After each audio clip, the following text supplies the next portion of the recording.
దేవుని పరిశుద్ధ నామమునకు మహిమ. ఈ పునరుద్ధాన ఆరాధనకు వచ్చిన దేవుని బిడ్డలైన మీ అందరికీ నజరేయుడైన యేసుక్రీస్తు నామమున శుభాభివందనాలు. పరిశుద్ధాత్మ దేవుడు మనతో మాట్లాడును గాక. ఆమేన్. పరిశుద్ధ గ్రంథము నుండి దైవ వాక్యాన్ని మనం చదువుతూ ఆలకిస్తాం. అపోస్తులుడైన పౌలు గారు కొరింథీయులకు రాసిన మొదటి పత్రిక 1వ అధ్యాయం 26 నుండి 29 వరకు కొన్ని మాటలు మనం చదవగా ఆలకిస్తాం. సహోదరులారా, మిమ్మును పిలిచిన పిలుపును చూడుడి. మీలో లోకరీతిని జ్ఞానులైనను ఘనులైనను గొప్ప వంశపు వారునైనను అనేకులు పిలువబడలేదు గాని ఏ శరీరియు దేవుని ఎదుట అతిశయింపబడకుండునట్లు జ్ఞానులను సిగ్గుపరచుటకు లోకములో నుండి వెర్రి వారిని దేవుడు ఏర్పరచుకొని ఉన్నాడు. బలవంతులైన వారిని సిగ్గుపరచుటకు లోకములో బలహీనులైన వారిని దేవుడు ఏర్పరచుకొని ఉన్నాడు. ఎన్నికైన వారిని వ్యర్థము చేయుటకు లోకములో నీచులైన వారిని, తృణీకరింపబడిన వారిని, ఎన్నికలేని వారిని దేవుడు ఏర్పరచుకొని ఉన్నాడు. చాలండి. దేవుని యొక్క రాజ్యము కొరకు, ప్రభు తన పరిచర్య కొరకు, ప్రభు ఈ లోకములో తన రాజ్యము కట్టబడుట కొరకు మచ్చ, డాగు, కలంకము లేని ఒక మహిమ కలిగిన సంఘమును, ఒక పెళ్లి కుమార్తె సంఘముగా తన కొరకు సిద్ధపరచబడుచున్న పెళ్లి కుమార్తెను తన స్వరక్తమిచ్చి సంపాదించుకొనబడిన సంఘమును ఒక మహిమ కలిగిన సంఘముగా కట్టబడుట కొరకు దేవుడు ఆయన వాడుకునే ఘనమైన పాత్రలుగా దేవుని సన్నిధిలో మనం నిలబడాలి. హల్లెలూయా, హల్లెలూయా. దేవుని బిడ్డలారా, ఈ లోకములో శ్రేష్టమైనది ఏదైనా ఉన్నదా ఉద్యోగం అంటే అది ప్రభు రాజ్యము కట్టుటయే. విలువైనది ఏదైనా ఉన్నదంటే అది ఘనమైన మహిమ కలిగిన సేవయే. ఏదైనా ఈ లోకములో కోరదగినది ఏదైనా ఉన్నదంటే అది దేవుని యొక్క సువార్త చెప్పుటయే.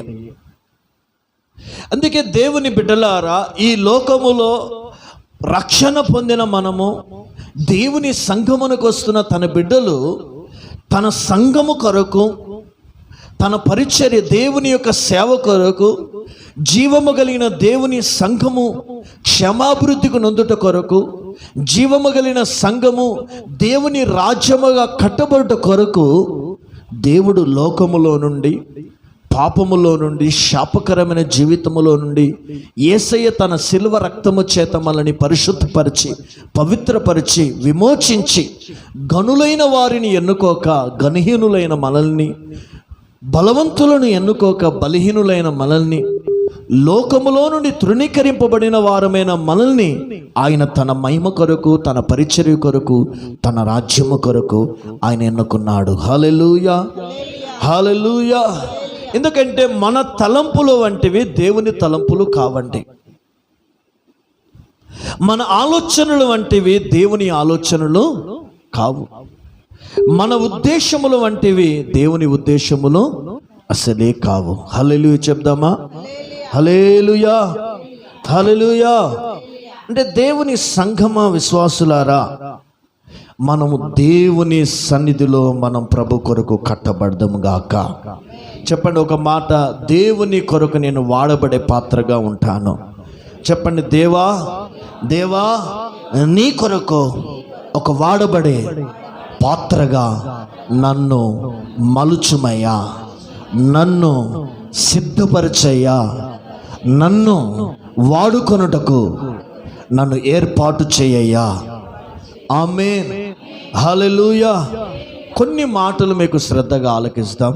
పరిశుద్ధ గ్రంథం ఎలా రాయబడింది అంటే వాక్యం సెలవిస్తుంది, మనిషిని ఊహను బట్టి కాదటండి, మనిషిని ఆలోచన బట్టి కాదండి, పరిశుద్ధాత్మ వలన ప్రేరేపణ చేత ఈ పరిశుద్ధ గ్రంథము రాయబడింది అని రాయబడింది.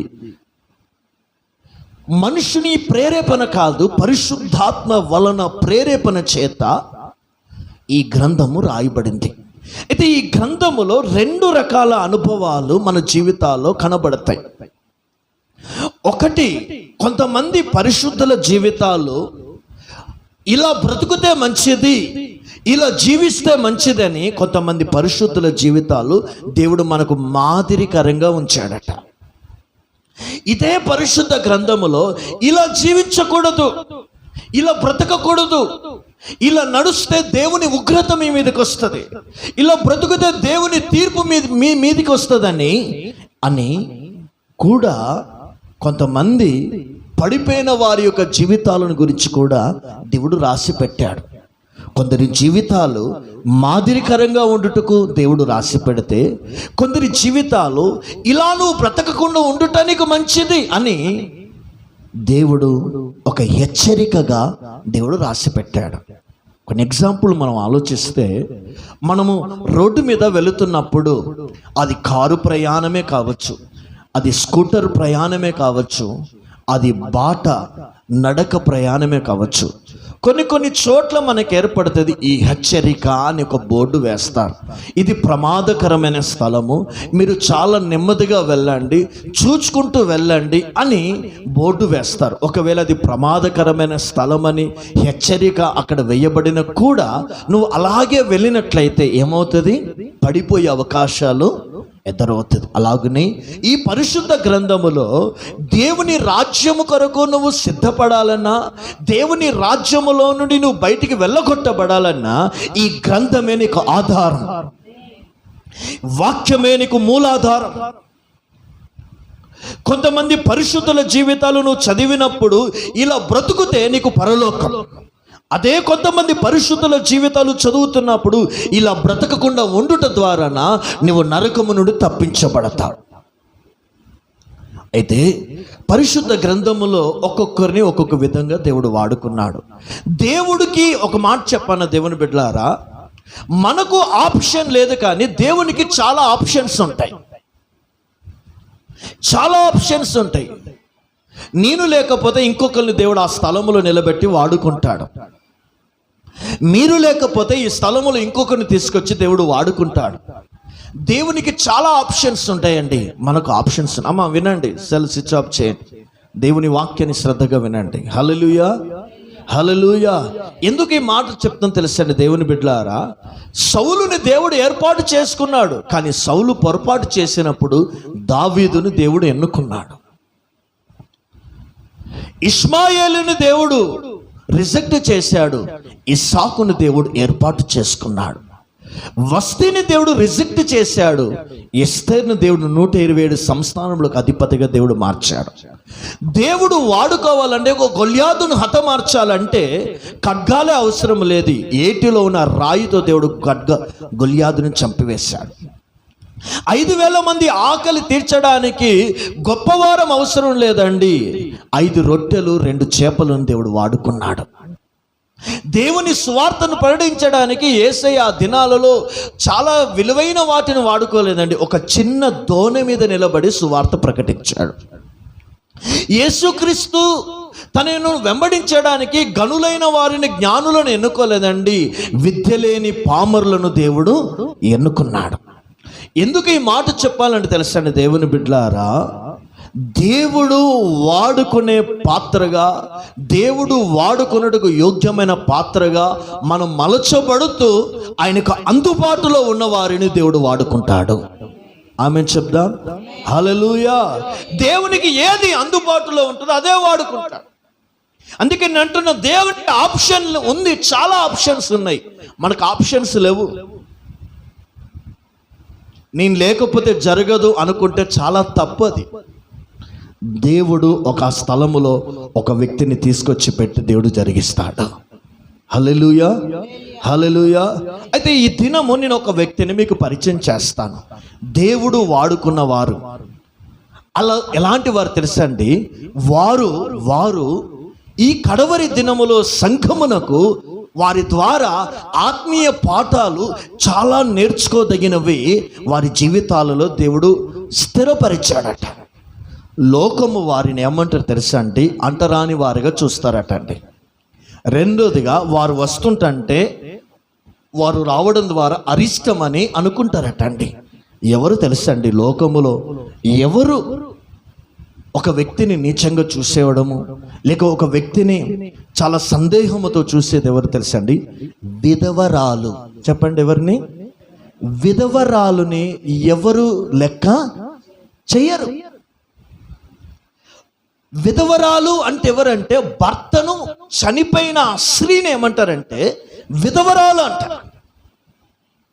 విధవరాలు వస్తుంటే లోకం ఏం చేస్తుందో తెలుసండి, ఆమె ఎక్కడో చాలా దూరాన ఉన్నప్పుడు వెంటనే ఇతడు ఏమో జరిగిపోయినట్టు ఇక్కడే జరగడం ఆరంభిస్తాడు. విధవరాలుతోటి ఏదైనా చేద్దాము అని అంటే వద్దొద్దు వద్దొద్దు వద్దొద్దు వద్దు వద్దు అని లోకం ఏం చేస్తుంది తెలుసా అండి? వాళ్ళని రిజెక్ట్ చేస్తుంది. ముఖం మీద అనడానికి కూడా వారు సందేహపడరండి. విధవరాలుని లోకము నీచంగా చూస్తారు, అవమానంగా చూస్తారు.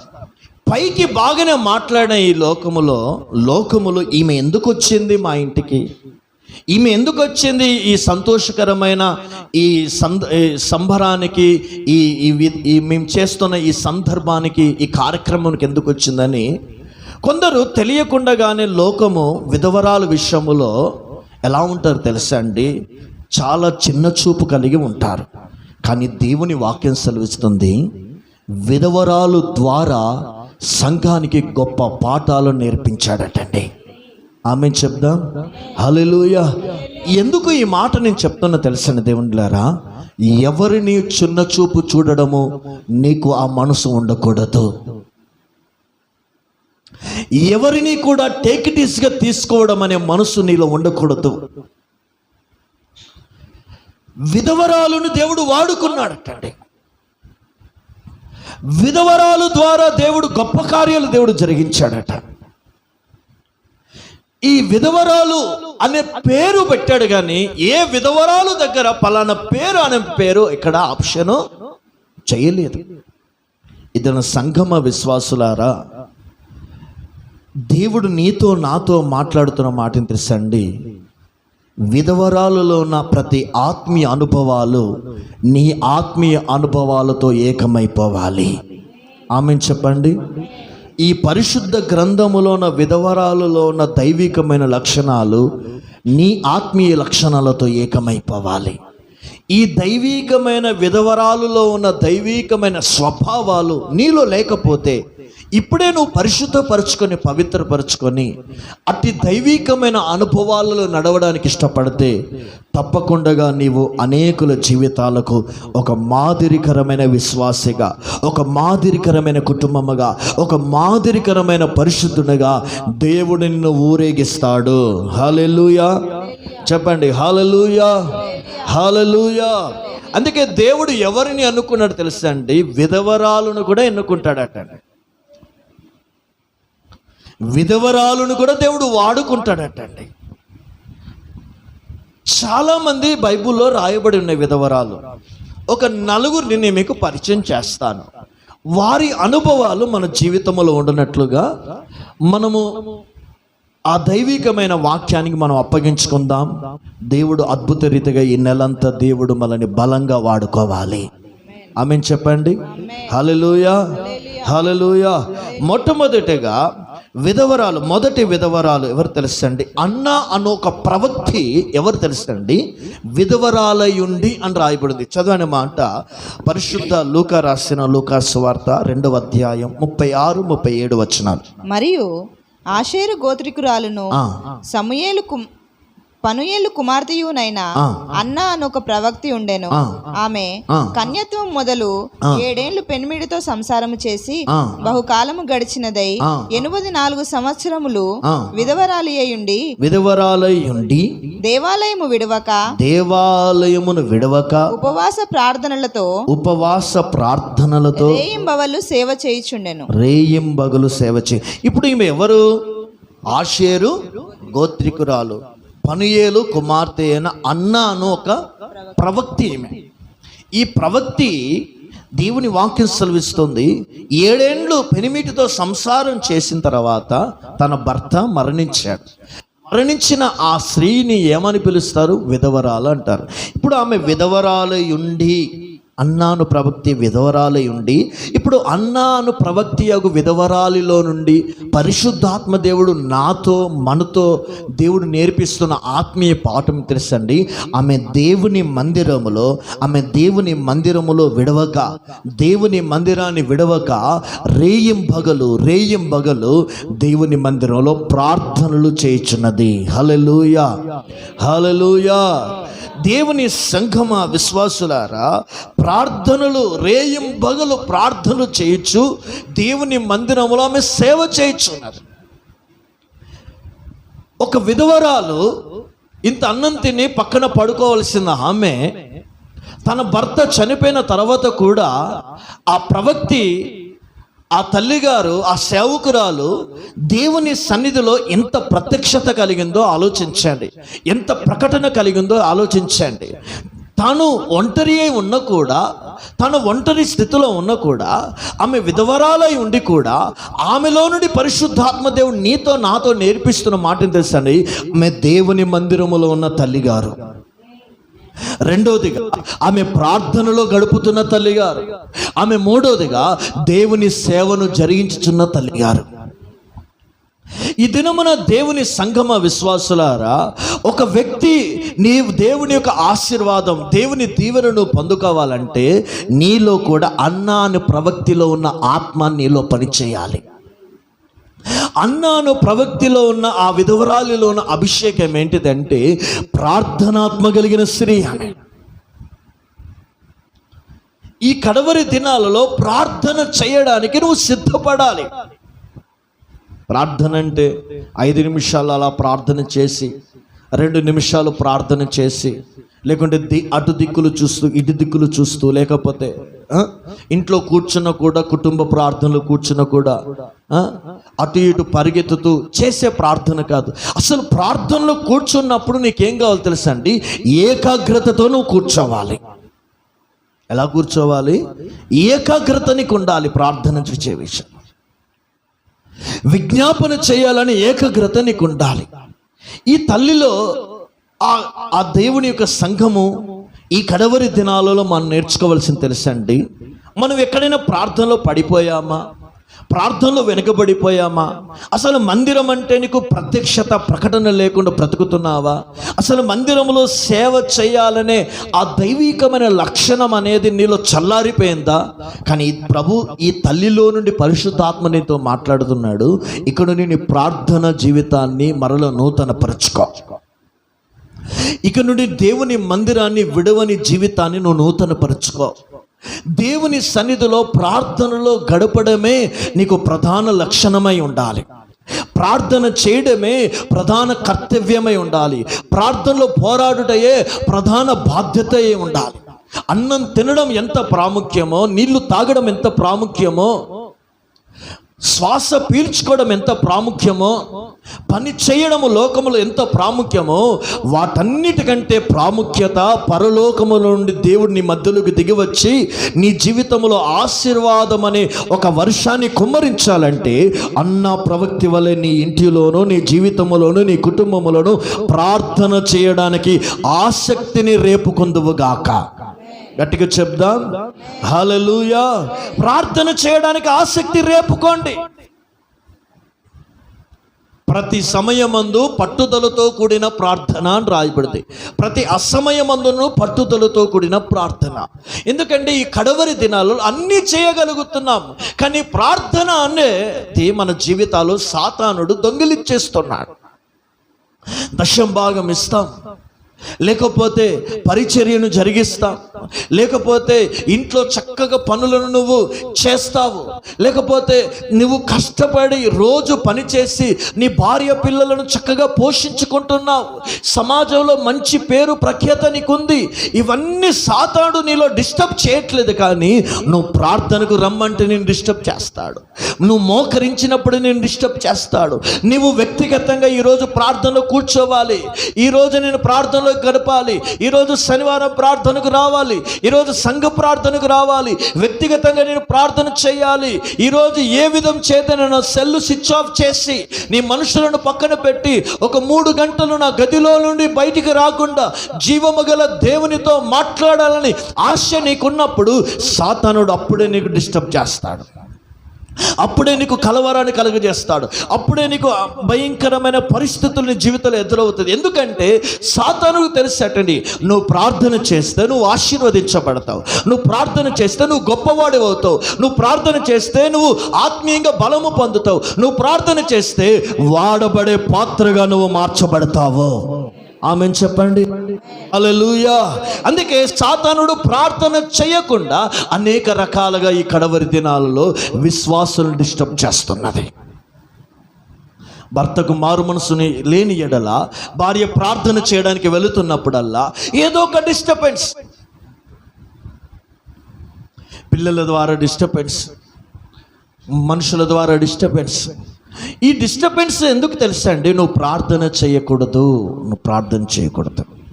అందుకే సాతాను యొక్క కుయుక్తిని ఎరిగిన వారమై మనం ఏం చేయాలి తెలుసా అండి? ప్రార్థన చేయడానికి అపవాది తంత్రములు మనం ఎరిగిన వారమై గద్దించాలి. అందుకే యేసుక్రీస్తు ప్రభు అంటాడు, పేతురుతో అంటాడు, సాతానుడు నేను ఎప్పుడు జల్లెలు వేసి చల్లించాలని ఆశించింది, కానీ పేతురు నిన్ను రక్షించుట కొరకు నీ పక్షమున నేను నా తండ్రి అయిన దేవునితో విజ్ఞాపన చేశాను, కాబట్టి నువ్వు కాపాడబడ్డావు. హల్లెలూయా. ఇది నా సంఘమా, ఈ విధవరాలిలో నుండి దేవునికి నేర్పించే పాఠం తెలుసండి. ప్రార్థన చెయ్యి, పరలోకం నీ కొరకు పని చేయడం ఆరంభిస్తుంది. ఒకడు మనుషులను నమ్ముకున్నట కంటేను యెహోవాను ఆశ్రయించు, ఒకడు రాజులను నమ్ముకున్నట కంటేను యెహోవాను ఆశ్రయించటం మేలు. నా శత్రువుల మీద నా కోరిక నెరవేరును అనే మాట నీ జీవితంలో నెరవేరాలా? మోకాల మీద ఉండి ప్రార్థన చేయడానికి సిద్ధపడదువు గాక. బైబిల్లో మరొక విధవరాలు ఉంది. ఆమె ఎక్కడుంది తెలుసండి? న్యాయాధిపతి దగ్గరికి వెళ్ళి ఏం చేస్తుంది? అడుగుతుందటండి, నాకు న్యాయమును తీర్చవా అనే మాట. చదవనే మాట లూకా సువార్త 18వ అధ్యాయం 1 నుండి 5 వరకు. వారు విసుకక నిత్యము ప్రార్థన చేయుచుండవలెనంటకు ఆయన వారితో ఈ ఉపమానము చెప్పెను. దేవునికి భయపడకయు మనుషులను లక్ష్యపెట్టకయు ఉండు ఒక న్యాయాధిపతిని ఒక పట్టణములో ఉండెను. ఆ పట్టణములో ఒక విధవరాలును ఉండెను. ఆమె అతని యొద్దకు తరచుగా వచ్చి నా ప్రతి వాదికిని నాకును న్యాయము తీర్చుమని అడుగుచూ వచ్చెను గాని అతడు కొంతకాలము ఒప్పుకపోయాను.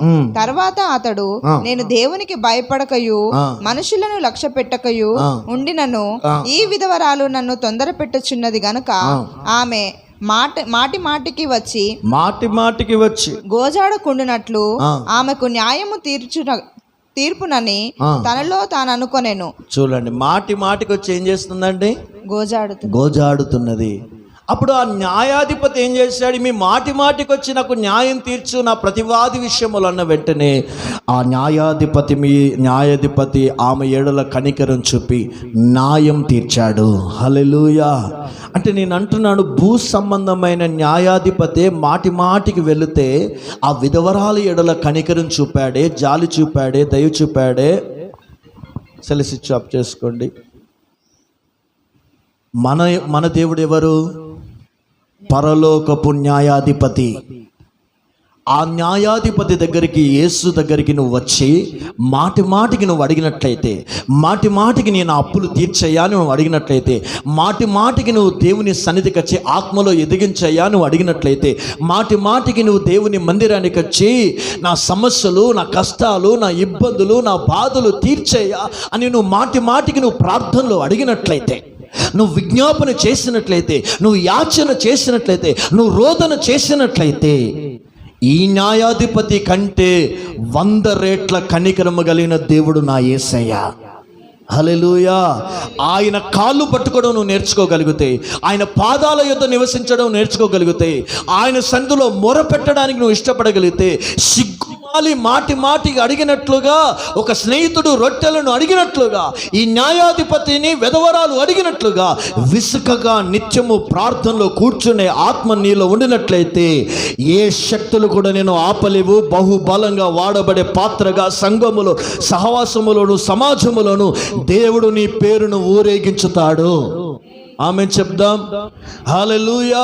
అందుకే సంగమ విశ్వాసులారా, ఒక దైవజనుడుగా నేను మీలో కోరుకున్నది ఒకటే, నీవు ప్రార్థనాత్మ కలిగిన వాడివై ఉంటావు.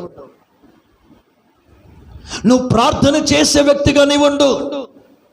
నువ్వు సంఘములో ప్రార్థించే వ్యక్తిగా ఉండాలి. కన్నీళ్లతో ప్రార్థించాలి, ఉపవాసంతో ప్రార్థించాలి. సంఘ ప్రార్థన అంటే భారము కలిగిన వ్యక్తిగా నువ్వు మార్చబడు. జ్ఞానంతో మాటలు మానేసాయి, ఒక వ్యక్తిని మెప్పించే మాటలు మానేసాయి, ఒక వ్యక్తిని లక్ష్య పెట్టే మాటలు మానేసాయి, ఒక వ్యక్తితో అధిక సహవాసం చేయడం మానేసాయి. సమయము దొరికినప్పుడల్లా జీవము గల దేవుని మందిరంకి వచ్చి, ఆయన బలిపీఠము దగ్గరికి వచ్చి, యేసయ్యా నన్ను కనికరించు అని నువ్వు రోదన ధ్వని చేసే విశ్వాసిగా ఉండినట్లయితే నీలాంటి వారు కావాలండి సంఘానికి. ఆమేన్ చెప్దాం. హల్లెలూయా. ప్రార్థించేవారు కావాలండి సంఘానికి, రోదన చేసేవారు కావాలండి సంఘానికి, విజ్ఞాపన కర్తలు కావాలండి సంఘానికి. ఫస్ట్ ప్రార్థనాత్మ కలిగిన ఈ విధవరాలిలో నుండి మనం ఏం నేర్చుకుంటున్నాం తెలుసండి దేవుని బిడ్డలారా? ఆమె రేయింబగలు ప్రార్థన చేస్తుంది. ఇతని సంఘంలో నీవు అలాంటి ప్రార్థన చేసే వ్యక్తిగా నువ్వు ఉండడానికి ఇష్టపడితే చాలండి, నీ ద్వారా సంఘము దీవించబడుతుంది, నీ ద్వారా సంఘం ఆశీర్వదించబడుతుంది. నీలాంటి వారే సంఘం కొరకు కావాలని దేవుడు ఆశపడుతున్నారు. కాబట్టి ఇక నుండి నీ జీవితంలో ఒక మార్పు తెచ్చుకో, ఒక మారు మనసు కలుగ చేసుకో, ఒక తీవ్రత తెచ్చుకో, ఒక తీర్మానం చేసుకో. నేను సంఘంలో ప్రార్థన చేస్తా, నేను సంఘములో విజ్ఞాపన చేస్తా, నీ సంఘం కొరకు, సంఘం నిమిత్తము మోకరించి ప్రార్థనలో పోరాడే వ్యక్తిగా నేను ఉంటానని నువ్వు తీర్మానం చేసుకుంటే తప్పకుండా దేవుడు నిన్ను ఆశీర్వదిస్తాడు. హల్లెలూయా. విలాప వాక్యములో 2:18లోకి రామిని సియోను కుమారుని హెచ్చరిస్తున్నాడు. ఏమని హెచ్చరిస్తున్నాడు చదవండి. 2:18 విలాప వాక్యములు 2:18.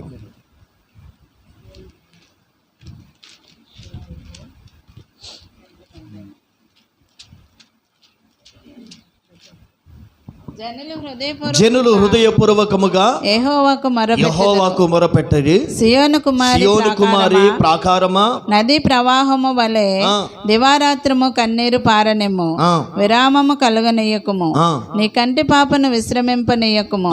నీవు లేచి రేయి మొదటి జామున మొరపెట్టుము, నీళ్లు కుమ్మరించినట్లు ప్రభువు సన్నిధిని నీ హృదయమును కుమ్మరించుము. చాలండి. ఇప్పుడు ఎవరు హెచ్చరిస్తున్నారు సియోను కుమారుని? దేవుడు హెచ్చరిస్తున్నాడు. నువ్వు ప్రార్థన చేయి సియోను కుమారి. ఇతను సంఘానికి వస్తున్నా నీతో పరిశుద్ధాత్మ దేవుడు ఒక హెచ్చరిక వాక్యం తెలుసండి. నువ్వు ప్రార్థన చేయి, నువ్వు సంఘం కొరకు ప్రార్థన చేయడానికి రా, నీ కుటుంబం కొరకు ప్రార్థన చేయడానికి వెళ్ళు, నీ పిల్లల కొరకు రేయి మొదటి జాము లేచి ప్రార్థన చేయి. ఆలోచించు, నీ ప్రార్థన ఎంతసేపు చేసావు? 10 నిమిషాల ప్రార్థన.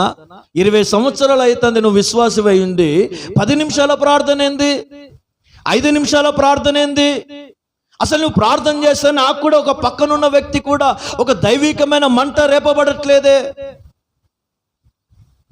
ఆలోచించండి. నీ ప్రార్థన జీవిత స్థాయిని ఈ కడవరి దినాలలో మనం పెంచుకున్నట్లయితేనే అద్భుతమైన తన కాపుదల, భద్రతను, క్షేమాన్ని మనం అనుభవించగలుగుతాం. ఆమేన్ చెప్దాం. హల్లెలూయా. పాస్టర్ అయితే పరలోకము, విశ్వాసి అయితే నరకమని బైబిల్లో లేదు. అది దైవజనుడైనా ప్రార్థన పరుడై ఉండాలి, అది విశ్వాసి అయినా ప్రార్థన పరుడై ఉండాలి. అది దైవ సేవకుని కుటుంబమైనా ప్రార్థన చేసే కుటుంబమై ఉండాలి, అది విశ్వాసి కుటుంబమైనా ప్రార్థన చేసే కుటుంబమై ఉండాలి. సేవకుడు కదా, వాళ్ళ నాన్న సేవ చేశాడు కదా, వాళ్ళు ప్రార్థన చేయలేదు, అయితే వాళ్ళకి పరలోకం దేవుడు ఇస్తానన్నాడా? దేవుడు ఏం చేస్తాడో తెలుసా అండి? శాపగ్రస్తులుగా మారుస్తాడండి. ఆలోచించు. అది నేనైనను మనమందరమైనను ఈ కడవరి దినాలలో దేనికైనా ఒకదానికి భయపడాలంటే ఒకటేనండి, ఈరోజు నేను ప్రార్థన చేయలేదు, అమ్మో నా దేవుని ఎదుట నేను ప్రజెంట్ కాలేదనే ఒక భయము నీలో అగ్ని వలె మండాలి. హల్లెలూయా. బైబిల్లో ఎంతో మంది భక్తుల ప్రార్థన, నెహెమ్యా ప్రార్థించాడు పడిపోయిన ప్రాకారములు మరలా కట్టబడాలని. ఎస్తేరు ప్రార్థన చేసింది మరణ శాసనం నుండి యూదులు రక్షణ పొందాలని. దానియేలు ప్రార్థన చేస్తున్నాడు 70 సంవత్సరాలు చెరలో ఉన్న ప్రజలు విడిపించబడాలని 21 దినాలు ప్రార్థనలో గడిపాడు. ఇదన సంఘముగా మనమందరం ప్రార్థన చేయాలి. విశ్వాసులైన మీరు నేను మనమందరం కలిసి ప్రార్థన చేయాలి. సంఘము క్షేమాభివృద్ధి పొందాలి. దేవుని రాజ్యము కట్టబడ్డ కొరకు మనందరం వాడబడే పాత్రలుగా మార్చబడాలి. ఏం చెప్దాం? హల్లెలూయా, హల్లెలూయా. నువ్వు ప్రార్థన చేయకపోతే అన్నం తినడం మానేసేయ్. నువ్వు ప్రార్థన చేయకపోతే నీళ్లు తాగడం మానేసేయ్. నువ్వు ప్రార్థన చేయకపోతే ఒక మనుషుడితో మాట్లాడడం మానేసేయ్. అందుకే సంఘమ విశ్వాసులారా, విధవరాలే కానీ విధవరాల నుండి సంఘానికి నేర్పిస్తున్న పాఠం చూడండి. ఆమె ప్రార్థన పరురాలు, ఆమె దేవుని మందిరాన్ని విడవక నిలిచిన స్త్రీ, ఆమె దేవుని సేవను చేయుచున్న స్త్రీ. హల్లెలూయా.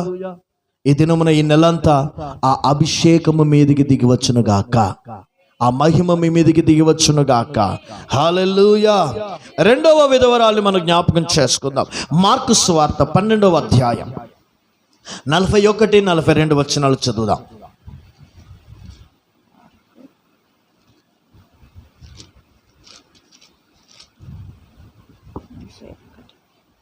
మార్కు సువార్త 12వ అధ్యాయం 41, 42 వచనాలు. ఆయన కానుక పెట్టె ఎదుట కూర్చుండి జన సమూహము ఆ కానుక పెట్టెలో డబ్బులు వేయుట చూచుచుండెను. ధనవంతులైన వారనేకులు అందులో విశేషముగా సొమ్ము వేయుచుండిరి.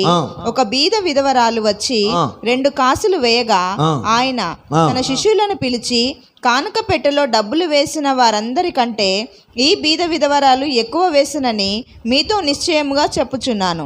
వారందరూ తమకు కలిగిన సమృద్ధిలో నుండి వేసిరి గాని ఈమె తన లేమిలో తనకు కలిగినదంతయు అనగా తన జీవనమంతయు వేసినని చెప్పెను. చూడండి దేవుని బిడ్డలారా, ఇక్కడ ఇంకో విధవరాలు ఉన్నారు.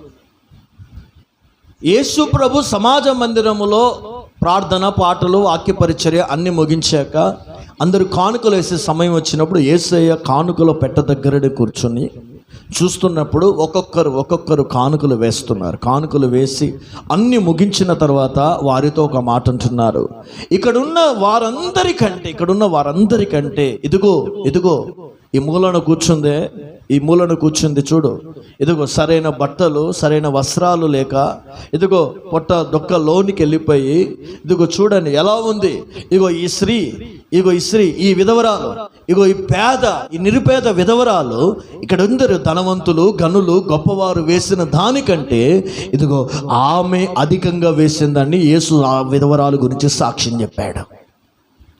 ఈ పేద విధవరాలు ఎంత వేసింది కానుక అంటే 2 కాసులు మాత్రమే వేసింది.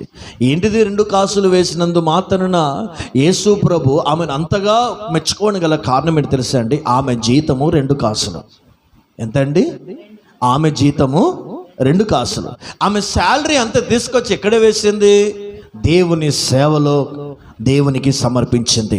అంటే నేను అంటున్నాను, దేవుని సంఘమ విశ్వాసులారా, నిజంగా నువ్వు బీద విధవరాలులో నేర్చుకోవాల్సిన గొప్ప పాఠం తెలుసండి.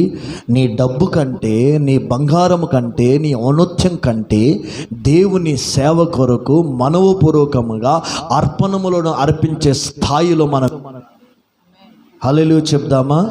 హల్లెలూయా. ఉన్న దాంట్లో ఇవ్వడం కాదండి, ఉన్న దాంట్లో కూడా ఇష్టపూర్వకంగా, హృదయపూర్వకంగా, సమృద్ధిగా నువ్వు కానుకలను అర్పించాలి. ఆ ప్రకటన ఉందా? ఆ ప్రత్యక్షత ఉందా? బీద విధవరాలే తన జీతము, తన శాలరీ అంతా దేవుని సేవ కొరకు ఖర్చు పెట్టాయా, సేవలో వాడుకోయా, పరిచర్యలో వాడుకుండయా అని ఇచ్చి వెళ్ళిపోయింది. ఇది నా సంఘములో మనం ఎలా వేస్తున్నాం? నీ కానుక ఎలా ఉంది? నువ్వు వేసే కానుక ఎలా ఉంది? నువ్వు వేసే అర్పణములు ఎలా ఉన్నవి? ఆలోచించు. నీ మనస్సాక్షి నీ హృదయంలో నిజంగా నువ్వు సమృద్ధిగా నువ్వు కానుకేస్తున్నావా?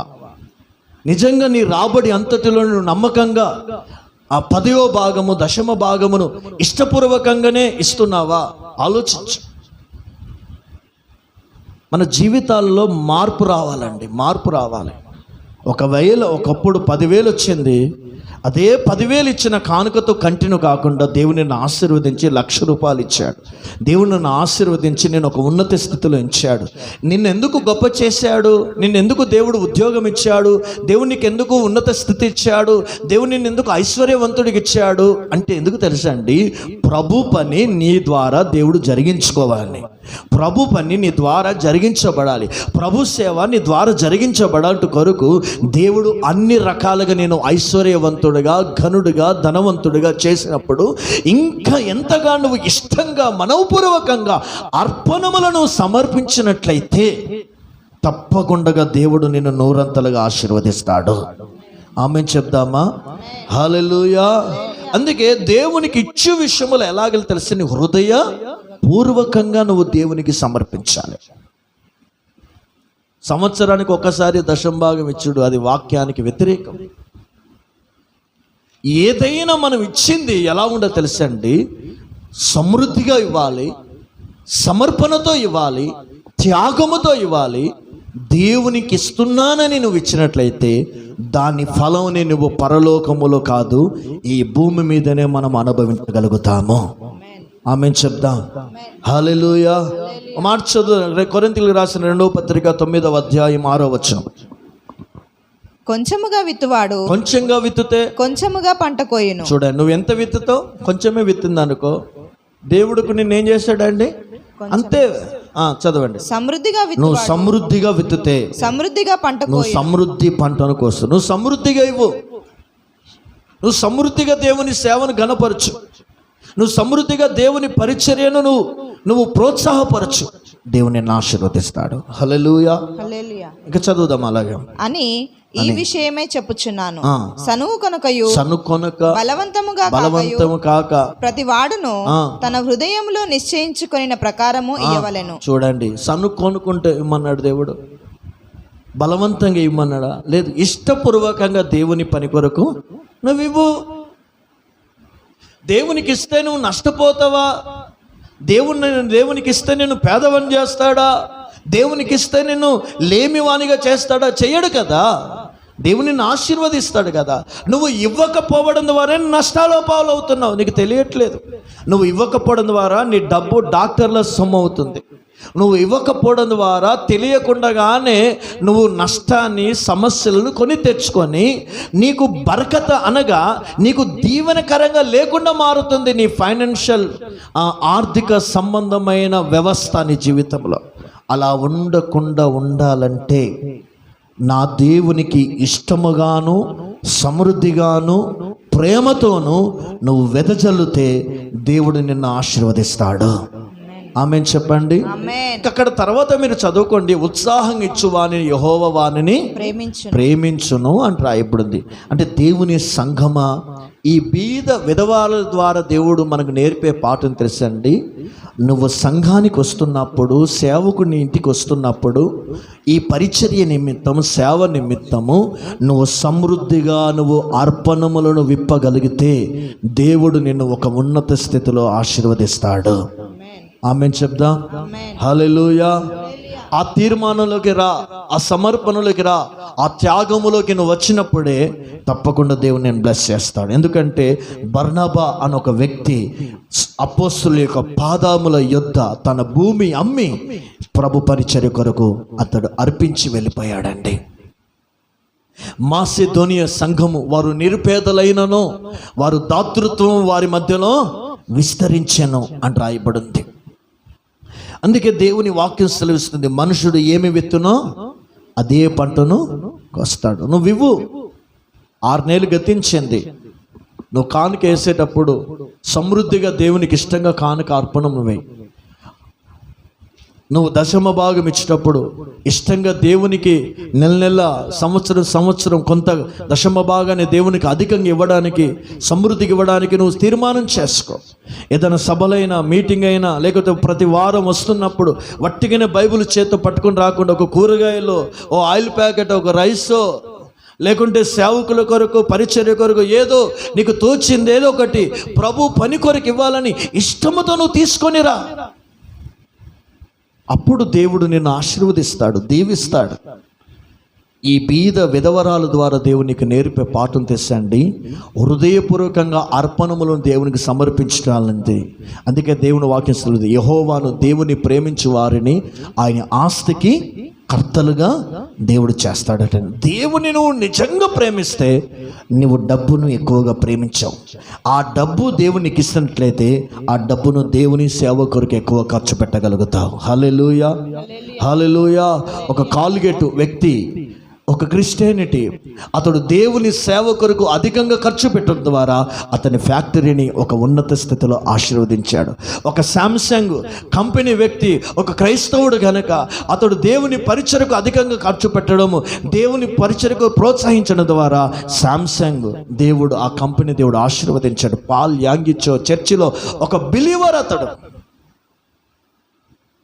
ఈ దినమున నీ జీవితంలో, నీ కుటుంబాలలో దేవుని ఆశీర్వాదం చూడాలంటే ఈ బీద విధవరాలు వలె హృదయపూర్వకమైన సమృద్ధితో, ప్రేమతో దేవునికి ఇచ్చి నా దేవుణ్ణి ఘనపరచాలని ఒక దైవీకమైన మనసుతో అర్పణములను సమర్పిస్తే నీవిచ్చిన దానికంటేను ఆకాశ వాకిలి విప్పి సమృద్ధి దీవెనలు కుమ్మరిస్తాడు. ఆమేన్ చెప్దాం. హల్లెలూయా. దేవుని సన్నిధిలో ఆ అభిషేకాన్ని పొందుకో, ఆ ప్రకటన పొందుకో, ఆ ప్రత్యక్షతను పొందుకో. మనుషులకు ఇస్తే మనము తప్పిపోతారు, కానీ యెహోవాకు ఇచ్చువానికి, యెహోవాకు దేవుని సేవ ఖర్చు పెడితే దానికి నూరంతల ఫలాన్ని మనం అనుభవిస్తాం. మూడోదిగా మరో విధవరాలు మనం జ్ఞాపకం చేస్తాం. లూకా సువార్త 4వ అధ్యాయం 25-26 వచనాలు చదవండి. 25. ఏలియా దినముల యందు 3 ఏండ్లు 6 నెలలు ఆకాశము మూయబడి 3 ఏండ్ల 6 నెలల ఆకాశం మూయబడెను. దేశమంతటయు గొప్ప కరువు సంభవించినప్పుడు ఇశ్రాయేలీలో అనేక మంది విధవరాలు ఉండినను, అనేక మంది ఇశ్రాయేలీల మధ్యలో అనేక మంది విధవరాలు ఉండినను, ఏలియా సీదోనులోను సారెపతు అను ఊరిలో ఉన్న ఒక విధవరాలు యొద్దకే గాని మరి ఎవరి యొద్దకు ఆయన పంపబడలేదు. చాలండి. హల్లెలూయా. ఈ మాట ఎవరు చెప్తున్నారు? సాక్షాత్తు యేసు ప్రభు చెప్తున్నాడండి. కొత్త నిబంధన సంఘానికి చెప్తున్నాడు. యేసు ప్రభు అంటున్నాడు, 3.5 సంవత్సరాల కాలములో ఇదిగో కరువు వచ్చినప్పుడు ప్రవక్తయగు ఏలియాను పోషించుట కొరకు ఇదిగో ఇశ్రాయేలుల మధ్యలో ఎంతో మంది విధవరాలు ఉన్నను. సీదోను పట్టణానికి దేవుడు పంపించి ఆ సీదోను పట్టణములో సారెపతను ఒక గ్రామములో విధవరాలు యొద్దకు దేవుడు ఆమెను పంపించాడటండి. చూడండి, ఎందుకు తెలుసండి? ఆ సేవకుడు పోషించబడాలి, ఆ సేవకుడి అక్కలు తీర్చబడాలి, ఆ సేవకుడు ఈ కరువు నుండి, ఈ కాటకము నుండి అతడు తప్పించబడాలంటే సారెపతని ఊరిలో ఒక విధవరాలు ఉంది, ఆ విధవరాలు యొద్దకు నువ్వు వెళ్ళు అన్న వెంటనే ఇతడు ఆ విధవరాలు యొద్దకు వెళ్ళాడు. ఆ విధవరాలు యొద్దకు వెళ్ళినప్పుడు జరిగిన అద్భుతం తెలుసండి. దేవుని బిడ్డలారా, ఆ విధవరాలు ఆ సేవకుని కరువు తీరునంత వరకు ఆమె పోషించి, ఆమె చెప్దాం హల్లెలూయా, కరువు తీరునంత వరకు సేవకుని పోషించింది. ఆలోచించండి. సీదోను పట్టణములో ధనవంతులు లేరా? సీదోను సారెపతన గ్రామములో చక్రవర్తులు లేరా? గనులు లేరా? గొప్పవారు లేరా? మరి సేవకుని వాళ్ళ యుద్ధకు పంపించచ్చు కదా. ఈ పేద విధవరాలు దగ్గరికి ఎందుకు పంపించాలి సేవకుని? ధనవంతుల దగ్గరికి వెళ్తే రాజభోజనం తినొచ్చు కదా సేవకుడు. చక్కటి విలువైన విశ్రాంతితో కూడిన ఆ స్థితిని అతడు అనుభవించవచ్చు కదా. రాజుల దగ్గరికి పంపక, చక్రవర్తుల దగ్గరికి పంపక, ధనవంతుల దగ్గరికి పంపక, గొప్పవారి యొద్దకు పంపక ఒక విధవరాల యొద్దకు పంపుతున్నాడు దేవుడు. నేను అంటున్నాను, దేవుని సంఘమా, విశ్వాసులారా, దైవజనుని పోషించే ఒక గొప్ప భాగ్యమని ఎంచుకుంది కాబట్టి ఆ విధవరాలు దేవుడు ఆమె పేరు ఈ పరిశుద్ధ గ్రంథంలో రాసి పెట్టాడు. ఇదైనా సంఘమా, విశ్వాసులారా, విధవరాలి ద్వారా దేవునికి నేర్పిస్తున్న పాఠం చూడండి. సేవకుని ఆకలు తీర్చిన స్త్రీ ఈమె, సేవకుని అక్కరు తీర్చిన స్త్రీ ఈమె, సేవకుడి యొక్క కడుపును నింపిన విధవరాలు ఈమె. ఆలోచించు. పరిశుద్ధ గ్రంథములో అక్కడ రాయబడిన మాట తెలుసా అండి? ఆమెకు ఒక కుమారుడు ఉన్నాడట. ఆమె కట్టెలు ఏరుకుంటుంది. సేవకుడు చెమంటున్నాడు, అమ్మ కొన్ని నీళ్ళు తేపో అన్నాడు. ఆమె వెళ్ళి నీళ్ళు తేవడానికి వెళుతుంది. నీళ్ళు తేవడానికి వెళ్ళుటకు ముందుగానే మళ్ళీ సేవకుడు అంటాడు, ఇదిగో నువ్వు వచ్చేటప్పుడు ఒక అప్పాన్ని కూడా తీసుకొని నువ్వు రా, ఆ రొట్టె నేను తింటాను, నాకు ఆకలితో ఉన్నదని అంటాడు సేవకుడు.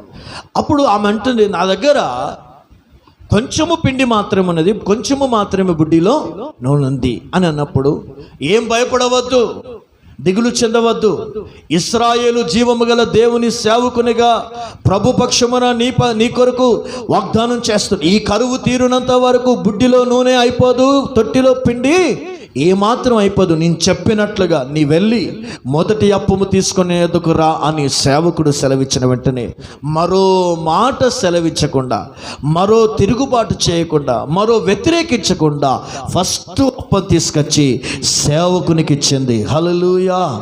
ఎప్పుడైతే సేవకునికి ఇచ్చిందో సేవకుడు తిన్నాడు, సేవకుడు భుజించాడు. ఆ ఒక్క అప్పం ద్వారా తన ఆకలి తీర్చుకున్నాడు. ఆమె వెళ్ళి ఆమె మరలా తొట్టిలో చూడగా మరలా ఇంత పిండి ఉంది, మరలా బుడ్డిని చూడగా మరలా నూనె.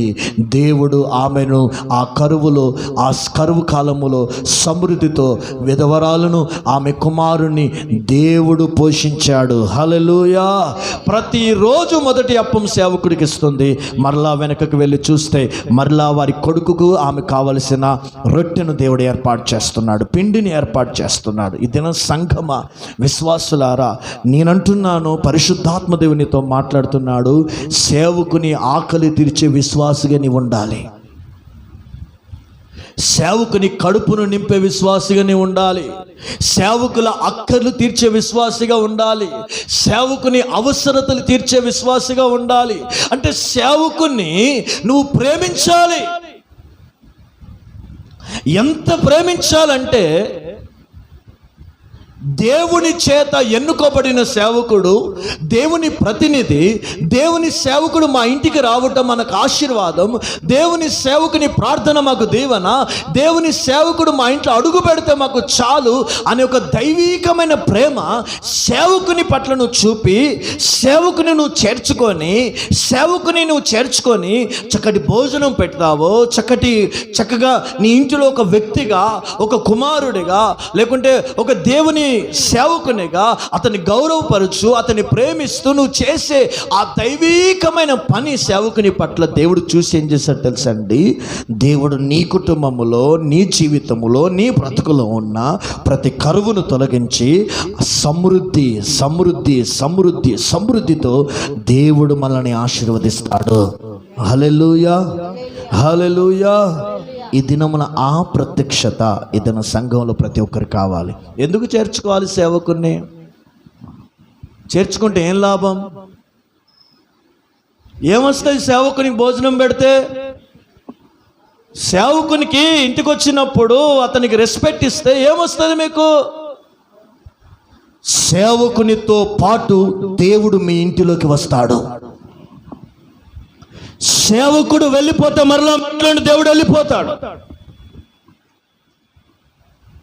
అందుకే యేసుప్రభు అంటున్నాడు, మిమ్మును చేర్చుకొనివాడు నన్ను చేర్చుకుంటున్నాడు, ప్రవక్తను చేర్చుకున్నవాడు ప్రవక్త ఫలమును పొందును, నీతిమంతుని చేర్చుకున్నవాడు నీతిమంతుని ఫలం పొందును.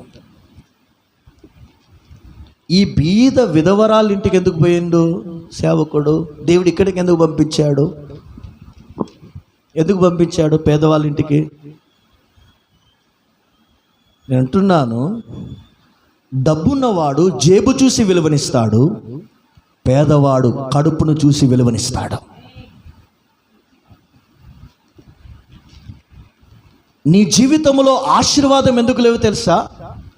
నీ కుటుంబంలో దీవెన ఎందుకు లేవు తెలుసా? ఆతిథ్యం ఇచ్చుట మరచుట నీ జీవితంలో ఎప్పుడో బయటికి వెళ్ళిపోయింది.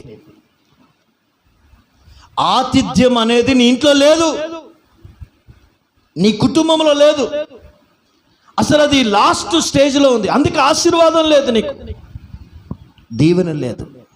చూడండి, బైబిల్లో అబ్రహాం ఉన్నాడు, దూరాన చూశాడు, ఎండవేళలో పరిగెత్తుకొని వెళ్ళి అంటున్నాడు వారి పాదముల మీద పడి, ప్రభువా నీ దాసుని మమ్మలను దాటిపోవద్దు, నీ కటాక్షము మా మీద ఉండును గాక అని చెబుతూ మంచమేసి విశ్రాంతి తీసుకోండి, ఇదిగో నేను వెళ్ళి మీకు ఒక శ్రేష్టమైన భోజనాన్ని సిద్ధపరుస్తానని సిద్ధపరిచాడు.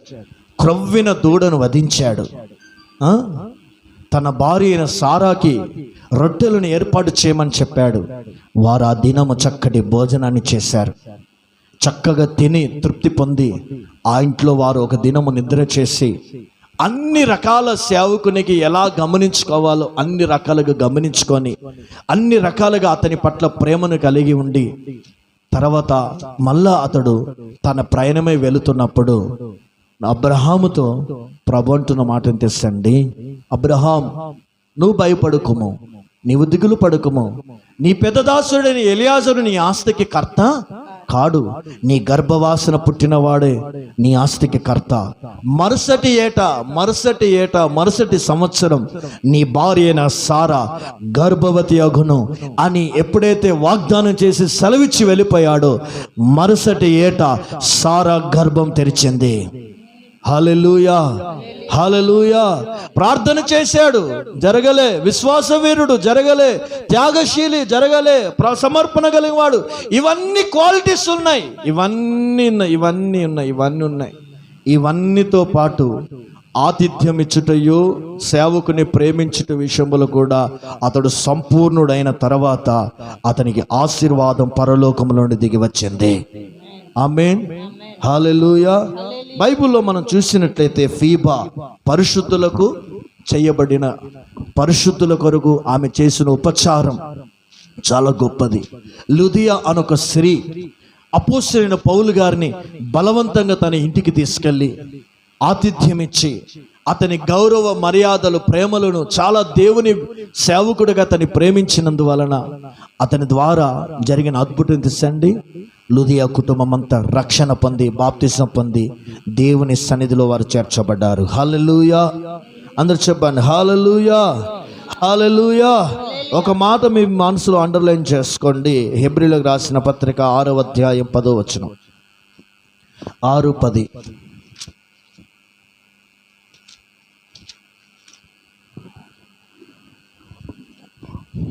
మీరు చేసిన కార్యమును మీరు పరిశుద్ధులకు ఉపచారము చేసి ఇంకనూ ఉపచారము చేయుచుండుట చేత తన నామమును బట్టి చూపిన ప్రేమను మీరు చూపిన ప్రేమను మరచుటకు దేవుడు అన్యాయస్తుడు కాడు. చాలండి. నీవు పరిశుద్ధులకు దేవుని నామమును బట్టి నువ్వు చేసే పరిచర్య, నువ్వు చేపే సేవకుని పట్ల కలిగిన రెస్పెక్టెడ్ ఆ దైవికమైన గౌరవము, మర్యాద, ప్రేమ, అతని పట్ల కలిగి ఉన్న దైవికమైన ఆ గుణ లక్షణాలను దేవుడు మరచుటకు అన్యాయస్తుడైన దేవుడు కాదు. దేవుడు నిన్ను తప్పకుండా ఆశీర్వదిస్తాడు. హల్లెలూయా. అందరూ చెప్దాం హల్లెలూయా. అందుకే ఈ పేద విధవరాలు దైవ సేవకుని పోషించింది. ఈ సంఘానికి మనకు దేవుడు నేర్పించే పాఠం ఏంటి తెలుసా అండి? సంఘానికి వస్తున్న నీవు వచ్చి వెళ్ళిపోయే విశ్వాసిగా ఉండకూడదు.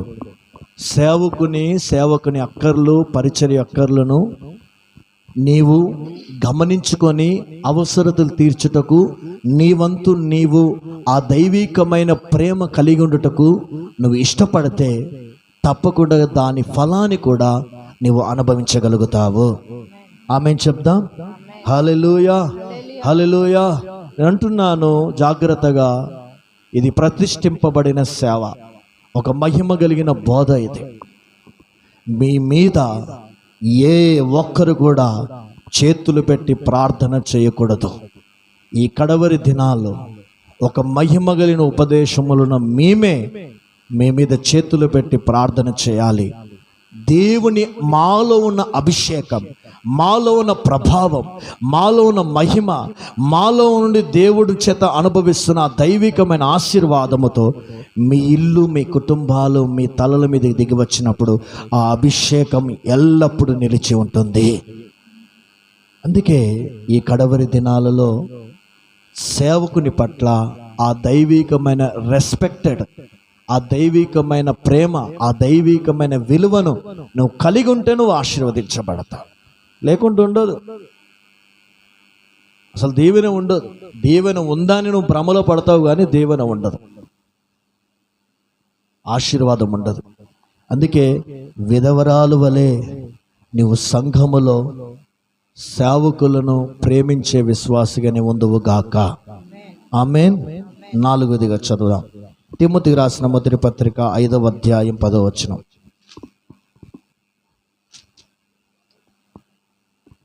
మొదటి తిమోతి రాసిన మొదటి పత్రిక 5:10.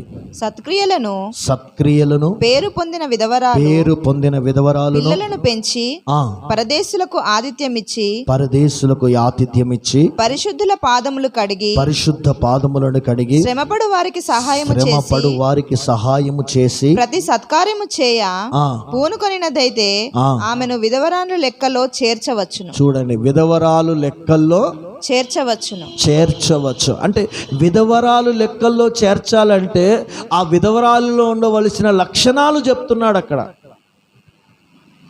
విధవరాలు సత్క్రియలు, ఆమె సత్క్రియలు కలిగి ఉంటుంది. ఎలాంటి సత్క్రియలు? శ్రమపడు వారికి సహాయం చేస్తుందట అండి, ఆతిథ్యం ఇస్తుందట అండి, పరిశుద్ధుల యొక్క పాదములను కడుగుతుందట అండి. ఇదన సంఘములో విశ్వాసులారా, ఈ విధవరాలులో, ఈ 4వ విధవరాలు అనుభవాలలో మనం నేర్చుకున్న పాఠం ఏంటి తెలుసా అండి? ఆమె దేవుని స్వభావమును కలిగి ఉన్న స్త్రీ, యేసయ్య స్వభావము చేత నింపబడిన స్త్రీ. ఇదన సంఘములో దేవుడు నీతో నాతో మాట్లాడే మాటను తెలుసా అండి? క్రీస్తు స్వభావము చేత మనం అలంకరించబడాలి, క్రీస్తు స్వభావం చేత మనం నింపబడాలి. క్రీస్తు స్వభావమే నీ జీవితములో దినదినము ఆ స్వభావాలలో ఎదుగుతూ యేసయ్య స్వభావాల చేత పరిపూర్ణుడిగా మార్చబడాలి. అందుకే సత్క్రియలు కలిగిన స్త్రీ, మంచి క్రియలు కలిగిన విధవరాలు, శ్రేష్టమైన క్రియలు కలిగిన విధవరాలు, కొనియాడుటకు యోగ్యమైన క్రియలు కలిగిన విధవరాలు ఏమే.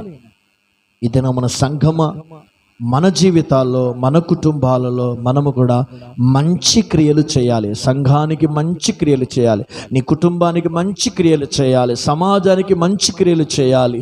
ఏదైనా మంచిది చేయడానికి నువ్వు ఇష్టపడు, దానికి తగిన ఫలాన్ని దేవుడు నీకు తప్పకుండా అనుగ్రహిస్తాడు. హల్లెలూయా, హల్లెలూయా. దేవుడు వాడుకునే పాత్ర, దేవుడు వాడుకొనుటకు అర్హమైన పాత్ర. దేవుడు ఈ విధవరాల ద్వారా దేవుడు మనకు నేర్పిస్తున్న గొప్ప పాఠములు చూడండి. చదువుదాం దేవుని బిడ్డలారా. మొదటిగా ఏమున్నది? మొదటి విధవరాలు మనం నేర్చుకున్నా ప్రార్థన జీవితాన్ని మనం కలిగి ఉండాలి. రెండవ విధవరాలు ఏం నేర్చుకున్నాము చెప్పండి? రెండవ విధవరాలు ఏమిచ్చింది దేవునికి? మనవపూర్వకంగా కానుకలను దేవునికి ఇచ్చింది, సమృద్ధికి ఇచ్చింది. అంటే దేవునికి ఇచ్చే విషయంలో కూడా నువ్వు ప్రేమించాలి దేవుని అని దేవుడు నీకు ఆ విధవరాల ద్వారా నీకు పాఠం నేర్పించాడు. మూడవదిగా ఆతిథ్యం చేసే విషయములో, సేవకుని ప్రేమించే విషయములో ఆమె చాలా నెంబర్ 1 అని దేవుడు నీకు నేర్పిస్తున్నాడు. 4వదిగా క్రీస్తు స్వభావాలను వ్యక్తపరచు విషయములో ఈ విధవరాలు శ్రేష్టమైనది. హల్లెలూయా. నేనంటున్నాను, ఈ నెల పరిశుద్ధాత్మ దేవుడు నిన్ను కూడా ఈ విధవరాలు వలె, నన్ను కూడా ఈ విధవరాలు వలె తన పని కొరకు మనల్ని సిద్ధపరచునుగాక. దేవుడు వాటి మనకు అనుగ్రహించునుగాక. ఆమేన్.